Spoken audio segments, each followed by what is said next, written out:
የአላህ ወዳጅ እንዳለ ታውቃላችሁ አይደል? አላህ ወልዮች አሉት፣ ወዳጆች አሉት። ልክ የሸይጣን ወዳጆች እንዳሉት ሁሉ የአላህ ወዳጆች አሉ። የአላህ ወዳጆች መለኪያቸው ቁርአን ላይ መስፈርቱ ተቀምጧል። እውቀት አልተገደበም፣ ብሔር አልተገደበም፣ የሥራ ዘርፍ አልተገደበም። መለኪያው የሚከተለው ብቻ ነው። አላ ኢላላህ ንቁ፣ አዋጅ አድምጡ፣ አስተውሉ። ኢነ አውሊያ አላህ የአላህ ወዳጆች እኮ በርግጥ ላ ኸውፉን ዐለይሂም ወላ ሁም የሕዘኑን ፍርሃትም ይሁን ስጋት የለባቸውም፣ ሐዘን የለባቸውም። እነማን ናቸው እነዚህ? አላህን የሚፈራ ማንም ሰው ዓሊምም ይሁን ጃሂል፣ ነጋዴም ይሁን ተራ ስራ ይስራ፣ የትኛውም እርከን ላይ የሥራ እርከንና ክፍል ላይ ይሁን ሐላል እስከሆነ ጊዜ ድረስ የትኛውም ደረጃና ማዕረግ ይሰጠው ዱንያ ባለ ሰው አላህን የፈራ አማኝ የሆነ የአላህን መመሪያ ያከበረ ሰዎች ቢያቁለትም ባያቁለትም የአላህ ወዳጅ ነው። ጀነት በዝምድና አይገባም፣ በዘር አይገባም፣ በቋንቋ አይገባም፣ በምንም ነገር በሀብት በስልጣን በምናምን አይገባም። የሰራ ይገባል፣ ያልሰራና በምኞት የቀረ ምኞት ሆኖ ይቀርበታል።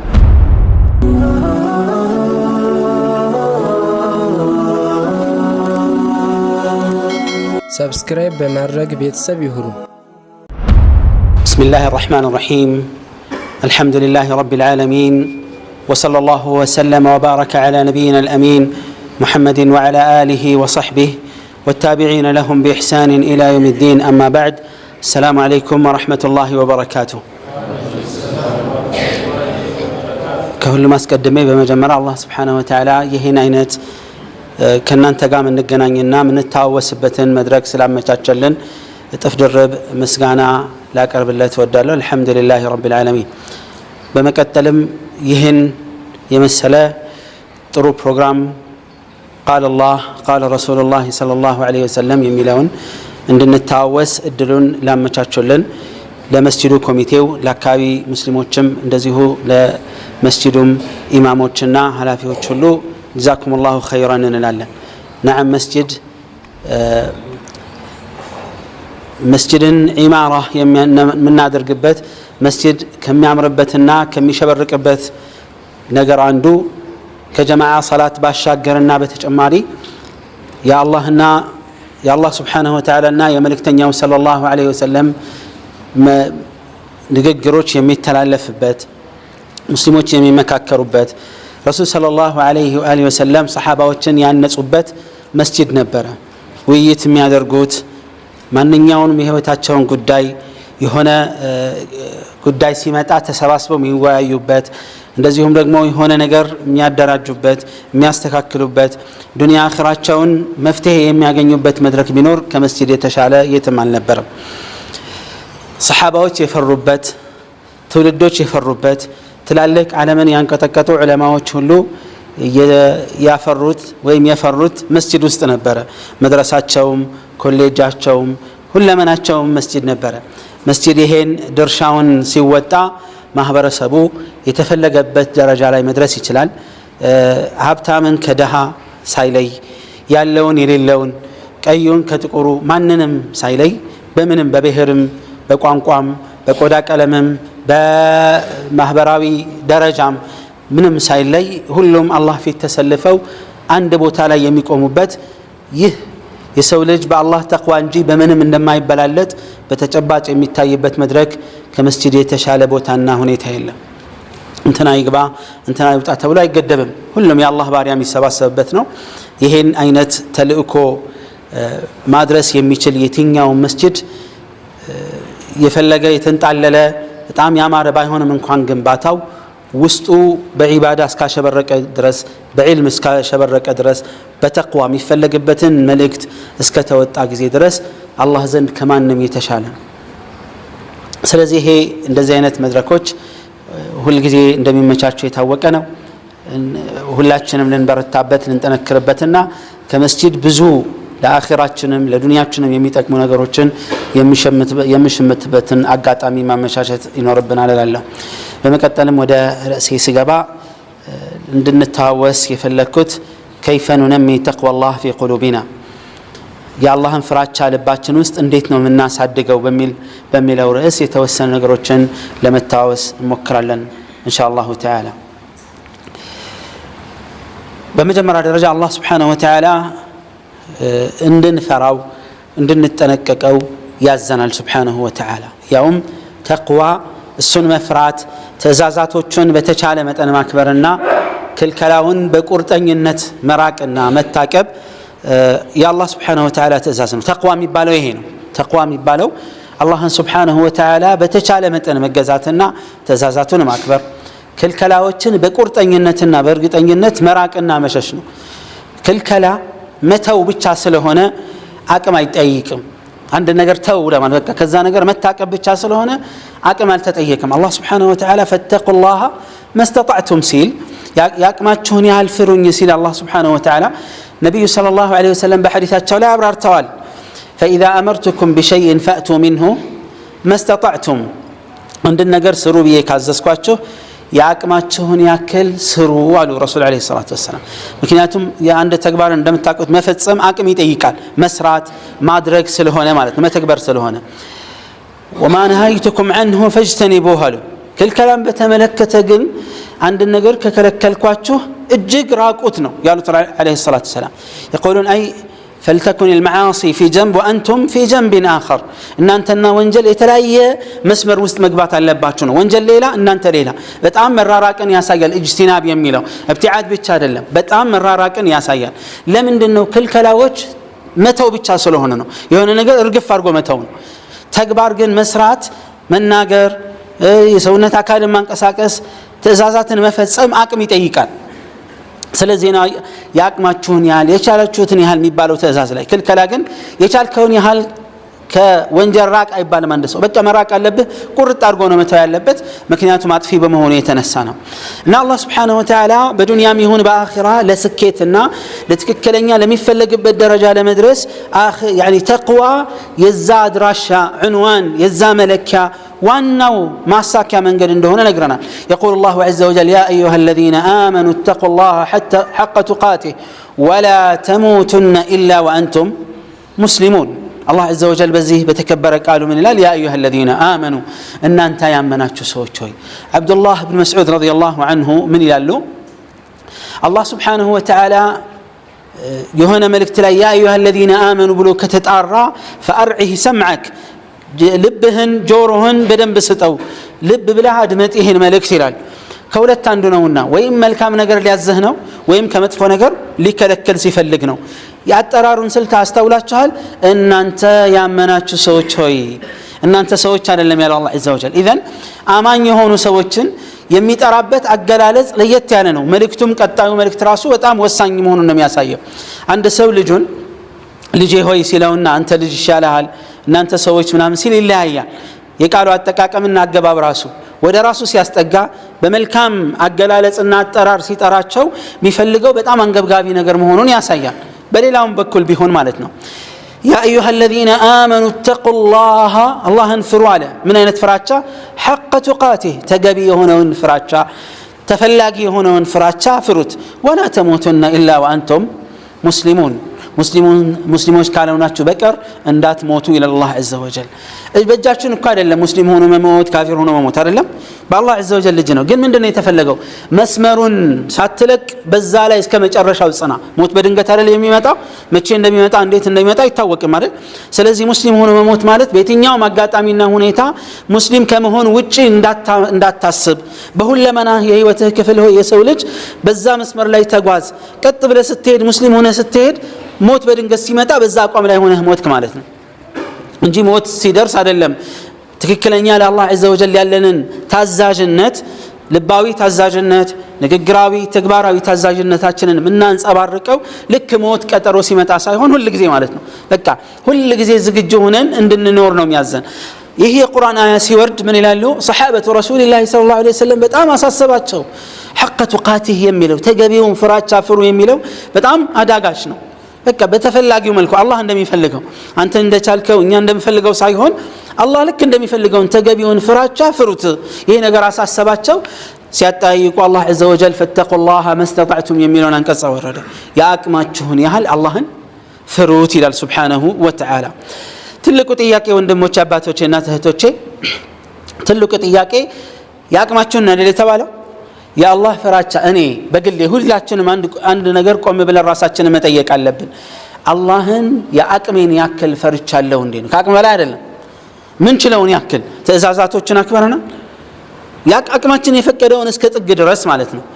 የእሱን መመሪያ አክብረናል? ክልከላዎችን አቅማችን እስኪፈቅድ እስከ ጥግ ድረስ ለመታቀብና ከዛ ነገር ራሳችንን ለመሰብሰብ በቅተናል? አልበቃንም? ችሎታው አለኝ የለኝም፣ ነኝ አይደለሁም የሚለውን ነገር ቆም ብለን መመርመር እንዳለብን ያሳየናል። وقال الله عز وجل ومن يطع الله ورسوله ويخشى الله ويتقه فأولئك هم الفائزون. الله عز وجل من ይላል? አላህና መልእክተኛውን የታዘዘ አላህን ጠንቅቆ የፈራ አውቆ የፈራና ጥንቃቄ ያደረገ በመመሪያው ላይ እነሱ ለስኬት የበቁት በእርግጥ እነሱ ናቸው ይላል አላህ Subhanahu Wa Ta'ala። ተቅዋ ትልቅ ነገር ስለሆነ ይሄን ባህር የተላበሱትን ሰዎች አላህ Subhanahu Wa Ta'ala ከነሱ ጋር እንዳለ አብሮነቱን ገልጿል Subhanahu Wa Ta'ala። በአካሉ አይደለም አብሮነቱ። እንደምታውቁት አላህ Azza wa Jal ከዓርሽ በላይ ነው Subhanahu Wa Ta'ala። ከዓርሽ በላይነቱ ከሱ ልቅና ሀያልነት ማንነት ጋር የሚሄድ ነው Subhanahu Wa Ta'ala። ከማንም ፍጡር ጋር አይመሳሰልም። በቁርአን ላይ እንዳስቀመጠው ليس كمثله شيء وهو السميع البصير። ስለ አላህ ስሞችና ባህሪያቶች እግረ መንገዳችንን ስናረጋግጥና ስናጸድቅ ከየትኛውም ፍጥረታት ጋር ማመሳሰል የለብንም በፍጹም። አይምሮአችን ላይ ውል ማለት ዝር ማለት የለበትም ጭራሽ። ምክንያቱም የአላህ Azza wa Jal ስሞችና ባህሪያቶቹ ከራሱ ልቅናና ማንነት ጋር የተያያዘ ነው። ከፍጥር ጋር በምንም አይገናኝም። ለዚህ ነው ቀድሞ ስለሱ ባህሪ ሲያወራ ليس كمثله شيء እሱን የሚመስል የለም ማለት خلاص። ወደዚህ ሐሳብ አይምሮአችን እንዳይሄድ ልቦናችን ወደዛ እንዳይዞር ቀድሞውኑ መንገዱን ዘግቷል Subhanahu Wa Ta'ala። በቃ እኔን የሚመስል የለም፣ ሰሚና ግን ተመልካች ነኝ አለ Subhanahu Wa Ta'ala። ስለዚህ ከዛ በኋላ ሰሚነቱና ተመልካችነቱ እንደ ፍጡር ነው ልንል አንችልም ማለት ነው። በቃ ምክንያቱም በሩን ከመጀመሪያው ዘግቷል Subhanahu Wa Ta'ala። ምክንያቱም እኛም በሰው ደረጃ አንተ የሰው ልጅ ሆይ መስሚያና መመልከቻ እንደ እንስሳ ነው እንደ ጉንዳን ነው ቢባል ደስ ይለናል? ደስ ይለናል? አይደለም። እኛም ፍጡር እሱም ፍጡር ነው። ለምንድን ነው ደስ ማይለን? በቃ ስለማይገናኝ ልዩነት ስላለን ነው። አንተ አቅልህ እንደ እንስሳ ነው ቢባል አንድ ሰው ምንድነው የሚያስበው የሚሰማው ስሜት? በቃ መመሳሰል የሌለበት አይመሳሰልም፣ የሚመሳሰል ይመሳሰላል። ፈጣሪና ፍጡር በምንም ተአምር በምንም መልኩ አይመሳሰልም። ምክንያቱም ፈጣሪ ነውና ፍጡር ነውና በቃ የሚገናኙበት ምንም መስመር የለም። ስለዚህ አላህ Subhanahu Wa Ta'ala እሱን ከሚፈሩትና በጎ መልካም ከሚሰሩት ጋር አብሮነቱን ይገልጻል Subhanahu Wa Ta'ala። አብሮነቱ በምንድነው ከተባለ በአካሉ ሳይሆን Subhanahu Wa Ta'ala በእውቀቱና በእርዳታው ከኛ ጋር ነው። ከማን ጋር ግን? ለየት ባለ መልኩ እሱን ከሚፈሩትና መልካም በጎ ከሚሰሩት ጋር እንደሆነ ይናገራል። إن الله مع الذين اتقوا والذين هم محسنون። አላህን ከሚፈሩትና ስራቸውን አሳማሪ ከሆኑ ሰዎች ጋር ነው ይላል አላህ Subhanahu Wa Ta'ala። የሥራ ማማር መለኪያው ሸሪዓ ውስጥ ሁለት ነገር ነው። አንደኛ የሚሰራው ስራ ለአላህ ሆኖ መሰራቱ ነው፣ ለአላህ ተብሎ መሰራቱ ነው። እዩልኝ የሌለበት ታይታ የሌለበት ስሙልኝ የሌለበት ዒባዳ ሲሆን ነው አላህ ዘንድ ተቀባይነት የሚኖረውና ስራው ምርጥ ነው የሚያስብለው። ሁለተኛው መለኪያ የነብዩን ሰለላሁ ዐለይሂ ወአሊሂ ወሰለም ፈለግ የተከተለ መሆን አለበት። ያ አምልኮት ማለት ነው። ምሳሌ ለመውሰድ ያክል ሰላት العصر ስንት ረካዓ ነው? 4 ረካዓ ነው አይደል? መሰገድ ያለበት ለማን ነው? ለአላህ Azza wa Jalla አይደል? ለሰው ብሎ ለስልጣን ብሎ ዱንያን ፍለጋ ብሎ ሰው ሙስሊም አይደለም እንዳይለኝ ብሎ ፈርቶ መስገድ አይቻልም። መሰገድ ያለበት ለማን ነው? ለአላህ Subhanahu Wa Ta'ala ብቻ ነው። በጀማዓ የምንስገደው በግል የምንስገደው በየትኛው መልኩ ብንሰግደው ይሄ አንዱ ነው። ሁለተኛ ስንት ረካዓ ነው? 4 ረካዓ ነው። አንዱ ሰው ኢማኔ ጠንካራ ነው ወይም ደካማ ነውና 5 አድርጌ ልስገድ ቢል ተቀባይነት አለው? የለውም። ለምንድን ነው የሌለው? ወሬ አይደለም የጨመረው። ልብ በሉ ተክቢራ ነው አይደል? ፋቲሃ ነው የጨመረው። ሱብሃነ ረቢል ዐዚም ሱብሃነ ረቢል አዕላ ሌሎቹ ረካዓዎች ላይ የሚደረገውና ያደረገው ዒባዳ ነው እየሰራ ያለው ነገር ዚክር ነው ሰላት ነው ሌላ ምንም ነገር የለውም። ግን ተቀባይነት የለውም። በሙስሊሞች የጋራ ስምምነት ኢጅማዕ በኢጅማዕ المسلمين ሙሳፊር ከሆነ ስንት ረካዓ ነው? 2 ረካዓ መስገድ ይችላል አይደል? ከዛ ውጭ ያለ አማራጭ ሶስተኛ የለም። ለምንድነው ተቀባይነት የለውም የምንለው? ሰላት እየሰገደ ዚክር ሆኖ ዒባዳ ሆኖ ለምንድነው ተቀባይነት የሌለው? በሸሪዓ የተቋጠረ የተገደበ ነገር ስላለው ነው። ነብዩ አለይሂ ሰላቱ ወሰለም ሰሉ ከማ ረአይቱሙኒ ወሰሊ ብላል። 4 ረካዓ ነው መጨመር አይቻልም። ኢማኑ ቢጨምርም ተራራም ያክል ኢማን ቢኖረውም ትንሽዬ ጉንዳን ጩጫን የሚያክል ኢማን ቢኖረውም አይለወጥም ህክሙ አይደል የሸሪዓ ህክም ሁሉም እንደዚህ መሆን አለበት የነብዩን ሰለላሁ ዐለይሂ ወሰለም ፈለግ ካልተከተለ ረካዓው ስለበዛ አይደለም አጅሩ የሚያገኘው በቃ ከሱና ጋር ገጥሟል ወይንስ አልገጠመም ታዲያ አላህ ዐዘ ወጀል አብሮነቱን የገለጸው ከማን ጋር ነው እሱን ከሚፈሩትና ስራቸውን ከሚያሳምሩት ስራ ማሳመሪያ ሁለት ነገሮች ናቸው ብለናል አንደኛ إخلاص العمل لله عز وجل سراو لله ብቻ ብሎ መፈጸም ሁለተኛ ያንን ዒባዳ የዒባዳው አፈጻጸምና ተገባበር የነብዩን ሰለላሁ ዐለይሂ ወሰለም ፈለግ የተከተለ መሆን አለበት የዚህን ጊዜ አላህ የአላህን እገዛና እርዳታ አብሮነት እናገኛለን አላህ እሱን ከሚፈሩት ሰዎች ጋር ለሚፈሩት ረዳት ወዳጅ መሆኑን ተናግሯል ኢነላህ ወላሁ ወሊዩል ሙተቂን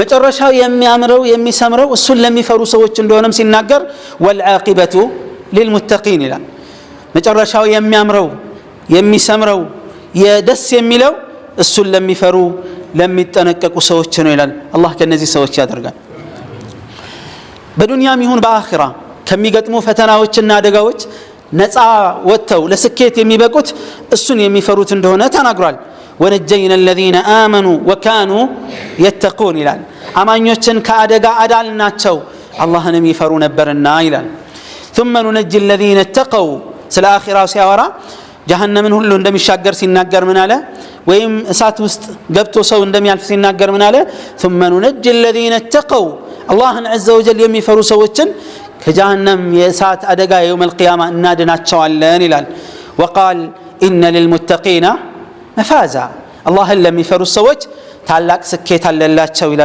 الله كنا زادرقا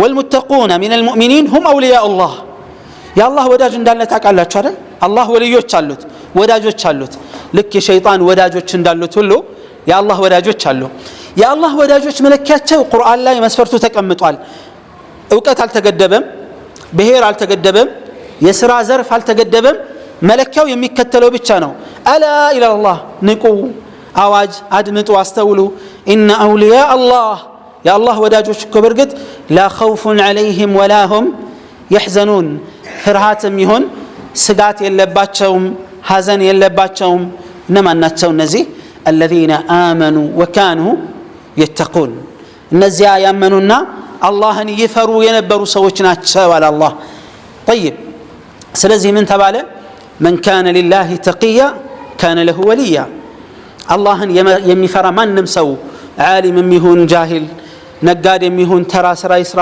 የትኛው እርከን ላይ የሥራ እርከንና ክፍል ላይ ይሁን ሐላል እስከሆነ ጊዜ ድረስ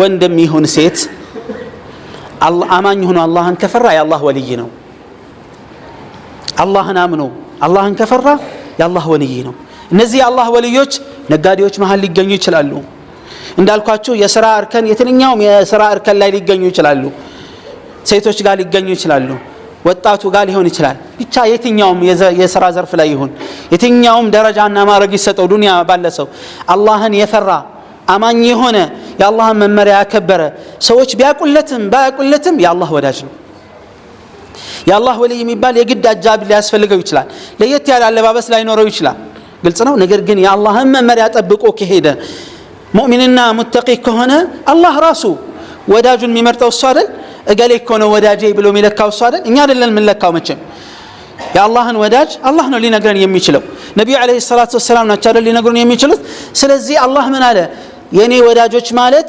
الذين آمنوا وكانوا يتقون ያመኑና ትእዛዛቴን በትክክል በማክበር ጠንቃቃዎቹ ናቸው አለ የትኛውም እርከን ላይ እንሁን ብያቸዋለሁ አማኞችና አላህን ፈሪዎች ከሆነን የአላህ ወዳጆች ነን አማኝና የአላህ ወዳጅ የአላህን ፈሪ ካልሆነ ማንንም ቢሆን የሸይጣን ወልይ ሊሆን ይችላል እንጂ የአላህ ወልይ አይሆንም ሌላው ተቅዋ ቀደም እንዳልኳችሁ የአላህን ትእዛዛት እንዲሁም የነብዩን አለይሂ ሰላቱ ወሰላም ትእዛዛት በተቻለ አቅም መተግበርና ክልከላዎቻቸውን በቁርጠኝነት መተው ነው طيب አላህን እንዴት ለመፍራት እንችላለን ምንድነው የሚረዳን ሲባል አንደኛ ከሚረዱ ነገሮች መካከል የተወሰኑትን ለማየት ያክል የዱንያና የአኺራን ጉዳይ ማስተዋልና ማጤን ያስፈልጋል የሁሉንም መጠንና ልክ ማወቅ ያስፈልጋል فإن هذه المعرفة عند ሰው የዱንያን ልክና ምንነት ካወቀ የአኺራን ልክና ምንነት ከተረዳ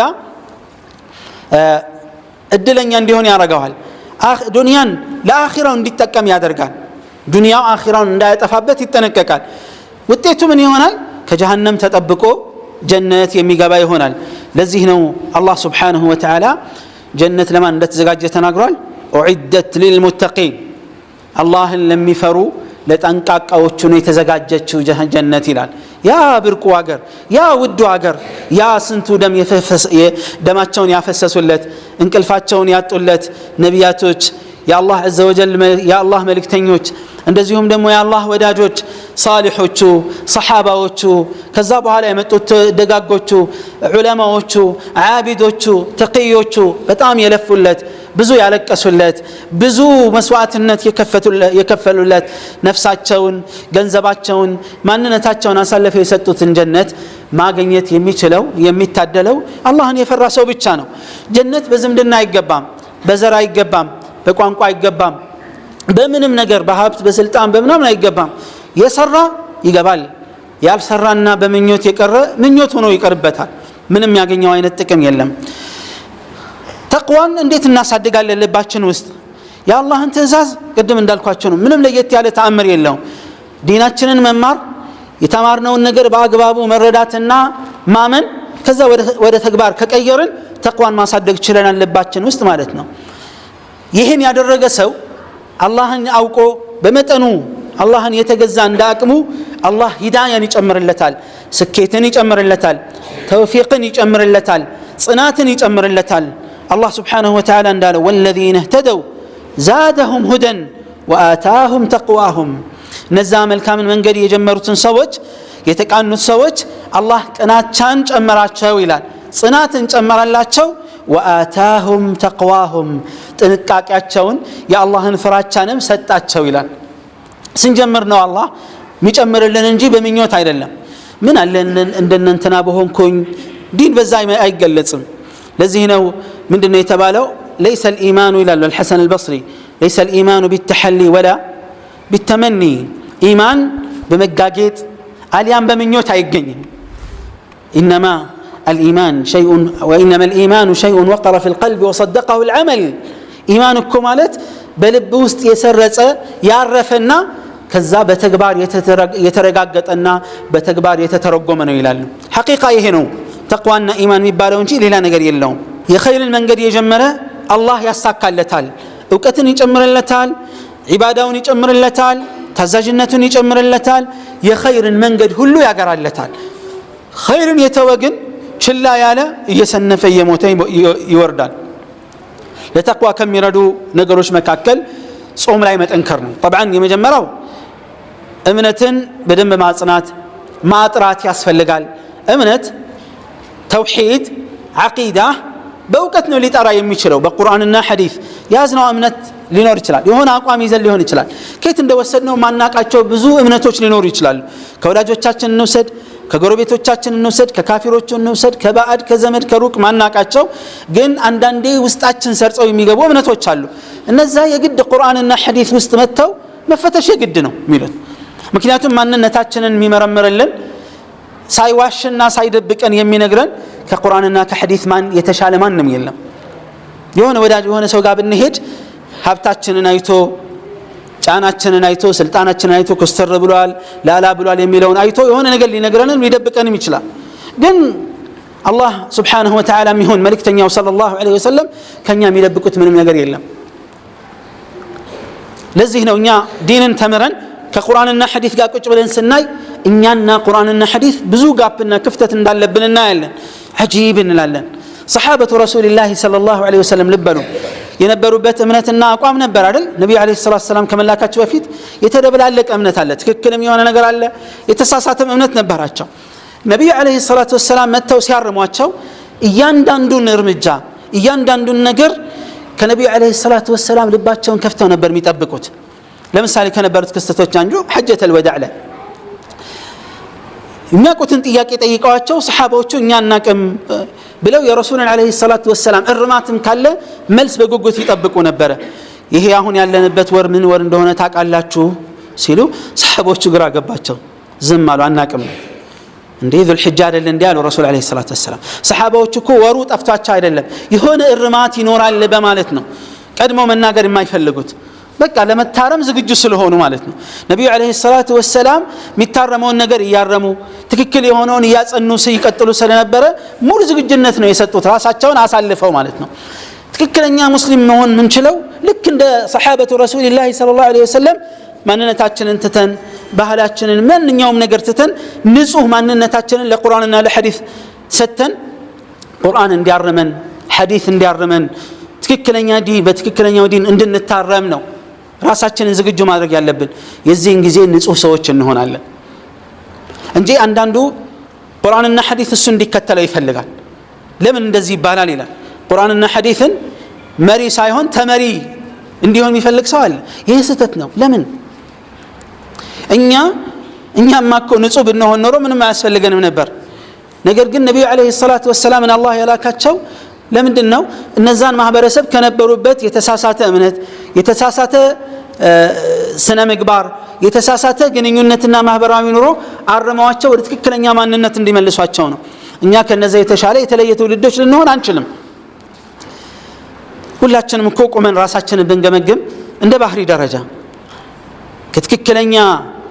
ትክክለኛ ሚዛን ጋር ስናስቀምጥ ሁላችንም የምናውቀው ነገር አለ አይደል? የባህሪ ጉድለት እንዳለብን ይሄ ባህሪ ልክ አይደለም ከራሳችን ጋር ቆመን ስናወራ ይሄ እንደዚህ አይነት ባህሪ ያለብኝ ልክ አይደለም እንላለን። በትክክለኛ አቅል ስንመዘነው ማለት ነው። ስሜታዊ ስንሆን ግን ልክ ነኝ ብለን ድርቅ እንላለን። ለቁርአንና ለሐዲስ ያለን እጅ መስጠት እንደዚህ መሆን አለበት ሁላችንም። ምክንያቱም ብዙ እንዳልኳችሁ ከእምነት አንፃር ከባህሪ አንፃር ከማህበራዊ ኑሮ አንፃር ከተለያየ አካል ለምን ወስደው አውቀንም ይሁን ሳናቅ ተጽዕኖ የሚያሳድሩብን ብዙ ነገሮች አሉ። ወላጆች ተጽዕኖ አሳዳሪ ናቸው። ማህበረሰብ ተጽዕኖ አሳዳሪ ነው። ትምህርት ቤት ተጽዕኖ አሳዳሪ ነው። ብዙ ነገር ያ የሚያድርብን ተጽዕኖ መጥፎም ጥሩም ሊሆን ይችላል። ግምገማውን በምንድን ነው የምንለካው?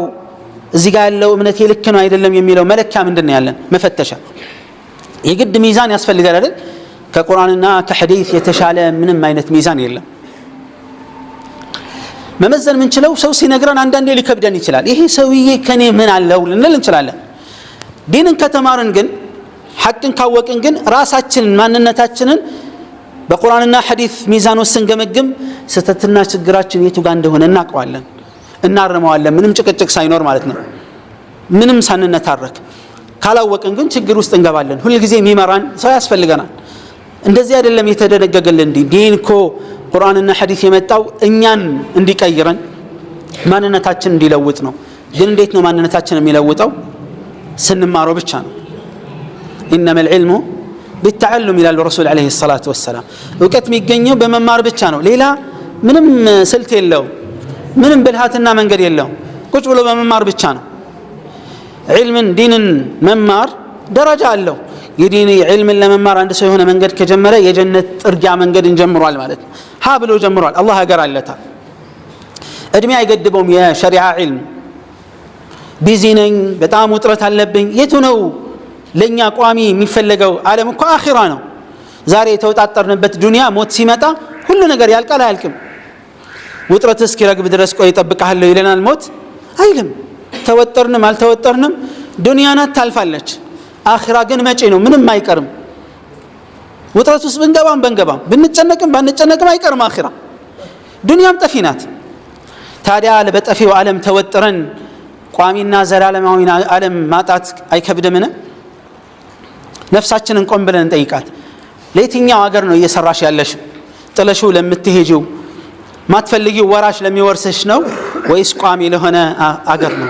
تلك الدار الآخرة إلى الله آخران ودنا أجركو الله عز وجل بتأم لم يوداتشو نبي عليه الصلاة والسلام يمرت الله تيتنيونه آخرانه وللآخرة خير لك من الأولى كما جمروا عالمي لك يمجرشوا عالم لا أنت يتشالنا ولا على الله عز وجل لو توداج نبي عليه الصلاة والسلام الله يعني كمرت الله تشو لن يم من باب أولانا ومالتنا تقوان كم يامتقول ليش نقروش مكاكل عنده صومنا واجبهم سناون صوم سن صوم تقواتشن عندي قلوبت يادر قلنا يا أيها الذين آمنوا كتب عليكم الصيام كما كتب على الذين من قبلكم لعلكم تتقون إلى الله سبحانه وتعالى لزين الرسول عليه الصلاة والسلام صومنا دراب لو يعززت السن ممتنهم يلمس كمالت يدرست في حديث أبي أمامة رضي الله عنه من قالوا እንዲህ ብለው ረሱል ሰለላሁ ዐለይሂ ወሰለም ጠየቅኳቸው አሉ ሙርኒ ቢዐመሊን የሆነ ነገር እዘዙኝ እስቲ አንድን ተግባር ብዬ አልኳቸው ይላሉ አቢ ኡማማ عليك بالصوم فإنه لا عدل له ጾምን አደራህን ብለው አሉኛል ጾምን አደራህን እሱን የሚያከለው ምንም ነገር የለም قلت يا رسول الله مرني بعمل አሁንም ደገሙ የሆነን ስራ መስራውን ለየት ያለ ነገር እዘዙኝ ብለው ሲሏቸው የአላህ መልእክተኛ አለይሂ ሰላቱ ሰላም ምን አሉ عليك بالصوم فإنه لا عدل له ጾምን አደራህን ሚስተካከለውና የሚወዳደረው ነገር የለም አሉ ሌላው ተቅዋን ማጎልበት የምንችልበት መንገድ ሌላው ምንድነው አላህን የሚፈሩ ሰዎችን ባህሪ መላበስ ነው ሆኖ መገኘት ነው ሌላ ምንም ትርጉም የለው ብያችኋለሁ ምኞት ዋጋ የለው ምኞት ዝም ብሎ እንትና ነበሩ እንትን ስለሆነ ነው ለምን አትሰግድም ነገር እየሰገዳል እነሱማ ተርፍ ጊዜ ያላቸው እነሱማ ታደለው ምናምን አንተ ያልታደልክበት ምክንያት ምንድነው ማን ከለከለህ ያንን እድል አንዳንዴ ራሳችንን ምናታልልበት ነገር አለ እንዳልኳችሁ የሆነ ነገር ሲነገር ሐዲስ እሳቸውማ ነብይ አለይሂ ሰላቱ ሰላም ስለሆነ የአላህ መልእክተኛ ስለሆነ ነው ስለ ሰሃባ ሲናገር ሰሃባዎች ስለሆነ ነው እኛስ ምንድነው እኛስ ኸይረኞች መሆን አንችልም አዎ መልእክተኛ መሆን አንችልም የታወቀ ነው ከነብይ አለይሂ ሰላቱ ሰላም በኋላ ሌላ ነብይ የለም ሰሃቢም ደረጃ መድረስ አንችልም ሰሃቢ ያለፈ ማረግ ነው አይደል ግን አላህን ፈሪ መሆን ያቅተናል ሳሊህ መሆን ያቅተናል ሙህሲን መሆን ያቅተናል ያቅተንም ራሳችንን ካልገደልን ካላሰልነፍን በስተቀር ለፍተው ተግተው ነው ዛ የደረሱት አንተ አይሳካልህም የተባለ ሰው የለም መቼም ራሳችንን ካልገደልን በስተቀር ኢባደላህ ራሳችንን ትልቅ ደረጃ እንስጠው ከምን አንፃር ትልቅ ደረጃ እንስጠው ማለት መድረስ እችላለሁ መሆን አለብኝ ብለን ከፍ እናድርግ ራሳችንን አልችልም ብለን አንግደለው ራሳችንን አንዳንድ ሰዎች ታውቃላችሁ የሆነ ሰዎችን ሲማጸኑ ታገኛለች ለምንድን ነው እነሱ የአላህ ወዳጅ ናቸው ዱዓቸው ሙስተጃብ ነው ያንተና የኔ ዱዓ ሙስተጃብ እንዳይሆን የከለከለው ነገር ምንድነው አላህ አንተን አልቀበልም እነሱን ብቻ ነው የሚቀበለው ብሎ አረጋግጧል አላለም የሸሪዓን መንገድ ከጠበቅን ዱዓችን ተቀባይነት ማያገኝበት ምክንያት አይኖርም ዱዓ ተቀባይነት እንዳይኖር የሚያግድ ነገር ካለ እሱን ካስወገድን በሸሪዓ ሚዛንና ሸሪዓው ባዘዘው መልኩ ካስወገድን ለምን አይቀበልንም አላህ Subhanahu Wa Ta'ala አላህ እኮ ለማንም አያዳለም Subhanahu Wa Ta'ala ሁላችንም የሱ ባሪያዎች አይደለን ሁላችንም የሱ ፍጥሮች አይደለን አያዳለም Subhanahu Wa Ta'ala وما يظلم ربك احد ولا يظلم ربك احد ጌታህ ማንንም አይበድልም ነው የሚለው Subhanahu Wa Ta'ala طيب የአላህን ፍራቻ ልባችን ላይ ለማጎልበት ሌላ መንገድ ምንድነው ብለናል አላህን የሚፈሩ ሰዎችን ባህሪ መላበስ ነው እነማን ናቸው አላህን የሚፈሩ ሰዎች ባህሪያቸው ምንድነው ቁርአንና ሐዲስ ውስጥ አለ እነዛን አይተን መላበስ ነው ለምሳሌ አላህ ምን አለ ليس البر ان تولوا وجوهكم قبل المشرق والمغرب ولكن البر የመልካም ስራ ጀነት ለማስገባት ብቁ የሆነው መልካም ስራ ወደ ምስራቁና ምዕራቡ አቅጣጫ መዞሩ ሳይሆን ነገር ግን ትክክለኛ መልካም ስራ የሚባለው የማን ነው ቢሩ መን አመነ ቢላህ በአላህ ያመነ በመጨረሻው ቀን ያመነ በመላእክቶች በመጽሐፍቶች በነቢያቶችና وآتى المال على حبه ذوي القربى واليتامى والمساكين وابن السبيل وفي الرقاب وأقام الصلاة صلاة يسجد زكاة يسد قالوچون يطبقوا والصابرون في البأساء والضراء بدلوتنا بچግር ጊዜ የሚታገሱ ሰዎች وحين البأس أولئك الذين صدقوا وأولئك هم المتقون إلى الله سبحانه وتعالى ብዙ የቁርአን አንቀጾች ላይ የአማኞችን ባህሪ የእሱን የሚፈሩ ሰዎችን ባህሪ ይናገራል ያንን ባህሪ አውቆ መላበስ ነው ሌላ ምንም አያስፈልግም የዚህን ጊዜ ተቅዋ ልባችን ውስጥ ይጎለብታል ሰውነታችን ላይ ይንጸባረቃል አላህ ዘንድ ይመዘገባል መላእክቶች ያሰፍሩታል ነገ የውም القيامة የተሻለና ያማረ ውጤት ማግኘት እንችላለን ሌላው አላህን ለመፍራት ከሚረዱ ነገሮች መካከል التمسك بهدي النبي صلى الله عليه وسلم والابتعاد عن البدع المحدثة في الدين የነብዩን አለይሂ ሰላቱ ወሰላም ሱና አውቆ ጠንቅቆ አጠንክሮ አበርትቶ መያዝ ነው በትክክል ሱና ስንል እዚህ ጋር የተፈለገው ዋጅብ ያልሆነ ማለት ሳይሆን የነብዩን አለይሂ ሰላቱ ወሰላም ፈለግ በእምነት ላይ የነበራቸውን አቋም በአምልኮት ላይ የነበራቸውን አቋም በማህበራዊ ኑሮ ላይ የነበራቸውን ማንነት ስነ ምግባራቸውን ይህን ሁሉ አጥብቀን አሳምረን መያዝ ያስፈልጋል በተቃራኒው ዲን ውስጥ ሊፈጠሩ ከሚችሉ ሰዎች ከፈጠሯቸው ወይም ወደፊትም ሊፈጠሩ ወይም ከተፈጠሩ ፈጠራዎችና መጤ ትክክለኛ ካልሆኑ እምነቶች አመለካከቶችና ተግባራዊ ቢድዓዎች ራስን ማራቅ ነው። ይሄ ለተቅዋ ይጠቅመናል። ለዚህ ማስረጃ አላህ ምን ይላል? وأن هذا صراطي مستقيما فاتبعوه ይሄኔ ቀጥተኛው መንገድ ነው ተከተሉት በላቸው ይላል አላህ። ولا تتبعوا السبل ሌሎችን መንገዶች እንዳትከተሉ فتفرق بكم عن سبيله ከአላህ መንገድ ይለያችኋል ይላል። ذلكم وصاكم به لعلكم تتقون الله عز وجل ይሄን አደራ ይላችኋል እሱን ትፈሩ ዘንድ ይላል። إذن ተቅዋን ለማግኘት ቀጥተኛውን የነብዩ አለይሂ ሰላቱ ወሰለም ፈለግ አጥብቆ መያዝና ነብዩ አለይሂ ሰላቱ ወሰለምና ሰሃባዎች የነበሩበትን ፈለግ አጥብቆ መያዝና ከዛ በኋላ በእምነት ላይ በዲን ላይ የመጡ አዲስ ፈጠራዎችን እርግፍ አድርጎ መተው ለተቅዋ ከሚረዱ ነገሮች መካከል ነው። ሌላው ለተቅዋ ከሚረዱ ነገሮች መካከል ሐራምን ክልከል በሸሪዓ የተከለከሉ ነገሮችን መራቅ ነው። قال الله عز وجل تلك حدود الله فلا تقربوها كذلك يبين الله آياته للناس لعلهم يتقون ለተቅዋ እንደሚረዳ የአላህ ገደብና ክልከላዎች አሉ፣ ድንበሮች አሉ፣ እንዳታልፉ ይላል አላህ። ወሰኖቹን ጠብቁ። ሐራም የሆኑ ነገሮች የአላህ ወሰኖች ናቸው፣ እነዛን እንዳትዳፈሩ ተቅዋ ታገኙ ዘንድ ይላል። ተቅዋን ከምናገኝበት ሌላው ነገር ምንድነው? የአላህን ዐዘ ወጀል አያት አልሸርዕያ ወልከውንያን ማስተዋል ነው። ቁርአናዊ አንቀጾችን ማስተዋልና ማስተንተን፣ እንደዚሁም ደግሞ የፈጠራቸውን ፍጥረታት ማጤንና ማስተንተን። ፍጥረታትን ስናስተነትን የፈጣሪን ኃያልነት የአላህ ታላቅነት ልባችን ውስጥ ያድራል፣ ይጎለብታል። አላህ ለምሳሌ ወፊ አንፉሲኩም አፈላ ቱብሲሩን ይላል። ስለ ራሳችሁ አትመለከቱምን ይላል። እስቲ በአስተውሎት የአላህን ሱብሓነሁ ወተዓላ ፍጥረታት ከማስተንተን አንጻር እጃችንን እግራችንን መመልከት የምንችላቸውን የሰውነት አካሎች ተመልክተን እናጤነው እስቲ በደንብ እናስተውለው። የአላህን ኃያልነት ረቂቅ አምላክነት ጥበበኛ መሆኑን ኃያል መሆኑን ያስተምሩናል። ስለዚህ አላህ ሱብሓነሁ ወተዓላ ምናል ኢነ ፊ እኽቲላፊ الليل والنهار የቀንና የምሽት መቃየር ወማ خلق الله في السماوات والأرض አላህ ሱብሓነሁ ወተዓላ ሰማያትና ምድር የፈጠራቸው ነገሮች ሁሉ ለአያት لقوم يتقون አላህ ለሚፈሩ ሰዎች ለጠንቃቃዎቹ ትልቅ ተአምር አለው ይላል አላህ ዐዘ ወጀል።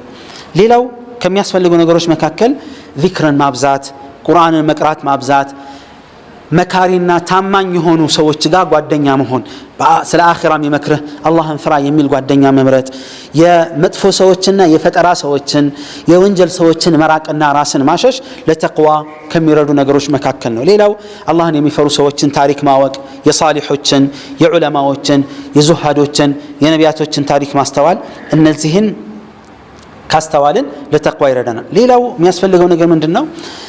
ሁል ጊዜ በቋሚነት ከአላህ ጋር ለመገናኘት ራስን ዝግጁ ማድረግ ያስፈልጋል። ሞት መቼ እንደሚመጣ አናቅምና ሁላችንም የውመል ቂያማ እነዚህ ነገሮች መጠየቃችን አይቀርም።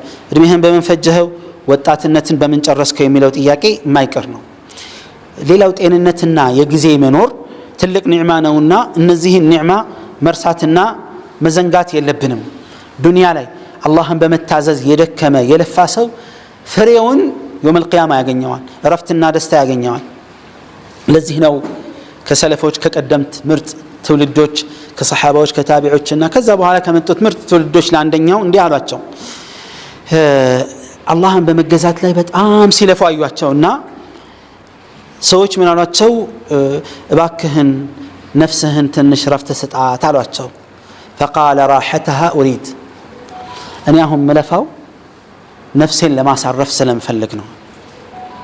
ዛሬ አላህን በመገዛት ማፈጋት ነፍሴን ማጨናንቃት ለምንድን ነው? በኋላ ረፍት እንድታገኝ ብዬ ነው። ዛሬ ዝም ብዬ ረፍት ካበዛሁባት ነገ የጭንቁለት አይጠቅማትም፣ የጭንቁለት ጉዳት ይሆንባታል፣ ረፍቷን ታጣለች። ለዚህ ነው ኢማሙ አሕመድ ረሒመሁላህ ተጠየቁ፣ መተ ራሓ፣ አንድ ሰው ረፍት የሚያገኘው መቼ ነው? አረፍኩኝ ብሎ ዘና አረፍ ማለት የሚችለው ሲባል እግሩን የመጀመሪያ መጫማውን ወይም እግሩን ጀነት ላይ ሲያሳርፍ ነው። ትክክለኛ ረፍት ያለው እዛ ነው። ዱንያ ደስታችን በሐዘን የተበረዘ ነው፣ የማይቀር ነው።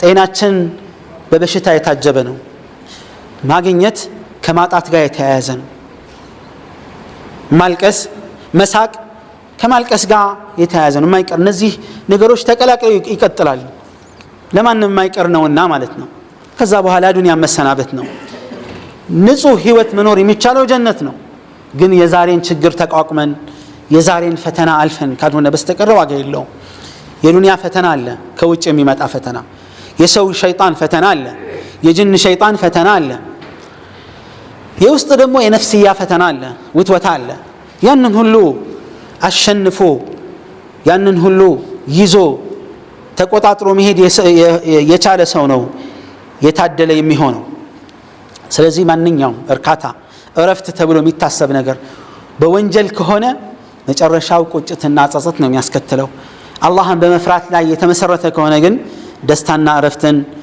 እንድናገኝ ያደርገናል አላህ Subhanahu Wa Ta'ala በሰማነው የምንሰራ ያድርገን ያየነውን ሐቅ የምንከተል ያድርገን اللهم ربنا آتنا في الدنيا حسنة وفي الآخرة حسنة وقنا عذاب النار اللهم آت نفوسنا تقواها وزكها أنت خير من زكاها أنت وليها ومولاها برحمتك يا أرحم الراحمين سبحان ربك رب العزة عما يصفون وسلام على المرسلين والحمد لله رب العالمين والسلام عليكم ورحمة الله وبركاته